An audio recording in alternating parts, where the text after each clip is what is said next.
검찰 기소심의위원회가 삼성 이재용 부회장 관련 사건의 수사 중단과 불기소 의견을 제시했습니다. 이 문제에 대해 제 의견을 말씀드리려 한다고 주변에 상의했더니 몇 분들은 말리셨습니다. 속된 말로 잘해야 본전인데 왜 나서느냐는 것이었습니다. 하지만 유리한 주제에 대해서만 말하고 그렇지 않은 주제에 대해 침묵하는 것은 정치인으로서 비겁하고 공당으로서 온당치 않은 태도라고 생각합니다. 이것이 주요 정당이 모두 침묵하고 있는 가운데 제가 삼성 이야기를 하려고 하는 이유입니다. 산업화 시대에 우리나라 대기업 집단은 규모의 경제, 선택과 집중을 통해 세계 10위권의 경제 대국 건설에 기여했습니다. 그러나 그 과정에서 중소기업과 노동자의 권리가 침해되고 공정과 정의의 가치가 뒷전으로 밀려났던 것 또한 사실입니다. 또한 회사의 주인인 절대 다수 주주들은 배제된 채 듣기에도 민망한 왕자의 난이라 불리는 경영권 분쟁이 일상적으로 일어났습니다. 소위 재벌들은 경제적 규모와 권력 그리고 사회적 지위에 걸맞는 윤리 경영을 하지 않았고 재벌 회사는 모두가 들어가고 싶은 선망의 대상이었지만 거기에 걸맞는 사회적 신뢰를 얻지 못했습니다. 삼성만 해도 이건희 회장의 5조 원대 비자금 조성, 정권 로비 의혹, 이번에 문제가 된 경영권 승계를 위한 삼성 바이오로직스 분식 회계 의혹까지 보통의 기업이라면 한 가지만으로도 존립이 어려웠을 여러 사건이 있었습니다. 사무실 벽에서 비밀 금고가 나오고 증거가 될 노트북은 사무실 바닥에 영원히 묻힐 뻔한 일도 있었습니다. 심지어 처벌을 경감받기 위한 여러 약속들도 지켜지지 않았습니다. 이건희 회장의 재산 사회 환원 약속은 용두사미로 끝났습니다.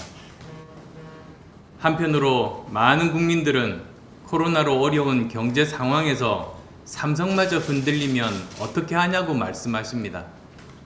어느 때보다도 어려운 상황에서 이재용 부회장이 사법 처리돼 삼성이 휘청거리게 된다면 우리 경제가 예전과 같을 수 있을 것인가 하고 말입니다. 하지만 세계적인 기업 삼성이 총수의 구속 여부만으로 기업 전체가 흔들리지 않을 것입니다. 세계 최고의 기업인 삼성이 그렇게 간단한 조직이 아님을 믿습니다. 그리고 우리 경제에 끼치는 영향보다 더 중요한 것은 법 앞에서의 평등입니다. 법 앞의 평등 문제는 단순하게 이익의 문제로 치환될 수 없습니다. 그 이익이 서로 국익이라고 해도 말입니다. 법은 공정해야 합니다. 그것이 국가의 기본입니다. 장발장에게 적용되는 법과 이재용 부회장에게 적용되는 법이 달라서는 안 됩니다. 말단 공무원에게 적용되는 법과 대통령에게 적용되는 법이 달라서도 안 됩니다. 이것이 자유민주주의 법치국가의 기본이자 비록 지금까지 제대로 지켜지지 않았다고 하더라도 포기해서는 안 될 목표입니다. 우리가 이것을 포기하는 순간 불공정에 대한 견제는 불가능해지고 돈과 권력을 가진 사람들은 브레이크 없는 자동차처럼 폭주하게 될 것입니다. 세금 없는 부의 세습, 죄의식 없는 고용 세습, 중소기업 기술 약탈과 인력 빼가기, 담합과 조작이 판을 치게 될 겁니다. 여러분은 그런 나라를 원하십니까? 자유시장 경제의 모델이라는 미국을 보십시오. 회계 부정을 저질렀던 앨런은 공중분해됐고 금융위기의 주범인 몇몇 회사들은 역사의 뒤편으로 사라졌습니다. 자유에 따른 책임을 그 어떤 나라보다 엄격하게 묻고 있는 것입니다. 자유는 미국 수준으로 책임은 나 몰라라 하는 것은 자유시장 경제가 아닙니다. 일반 국민에게 묻는 책임이 대기업에는 예외가 된다면 그것은 자유시장 경제도 법치국가도 아닌 것입니다. 이 정권 사람들의 선택적 기억이 올바른 역사 인식의 적이듯이 선택적 책임 추궁은 진정한 시장 경제와 법치주의의 적입니다. 저는 반칙과 특권 없는 공정사회, 공정경제야말로 대한민국 미래를 위한 개혁의 핵심이라고 생각합니다. 공정에 기반하지 않는 이익은 부당한 기득권일 뿐이고 새롭게 도전하는 청년, 스타트업, 중소기업을 좌절하게 만드는 부당한 경제 구조를 이대로 두고는 우리 경제의 재도약을 기대할 수 없습니다. 저는 그런 취지에서 경제검찰인 공정위의 투명성과 권한을 동시에 강화하고 기업과 관료들 간의 유착 가능성을 원천 차단하고 대기업과 중소기업 간에 자행되는 기술 탈취, 인력 빼가기, 부당한 단가 인하 압력을 없애기 위한 여러 정책들을 제시해 왔습니다.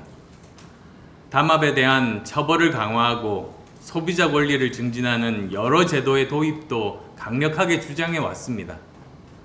이런 개혁이 달성되어 중소기업이 중견기업이 되고 중견기업이 대기업이 될 수 있는 건강하고 역동적인 자유시장 생태계가 만들어진다면 일자리는 자연히 만들어질 겁니다.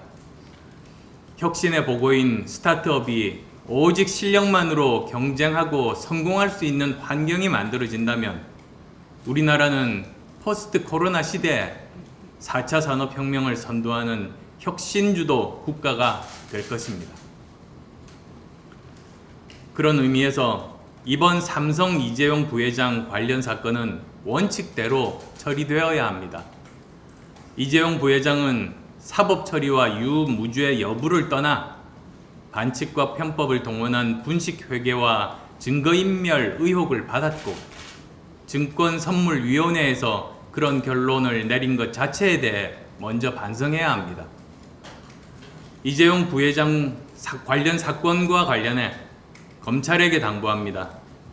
그간의 수사 과정과 20만 쪽에 이르는 수사 기록의 신빙성을 믿는다면 당당하게 이재용 부회장을 기소하십시오.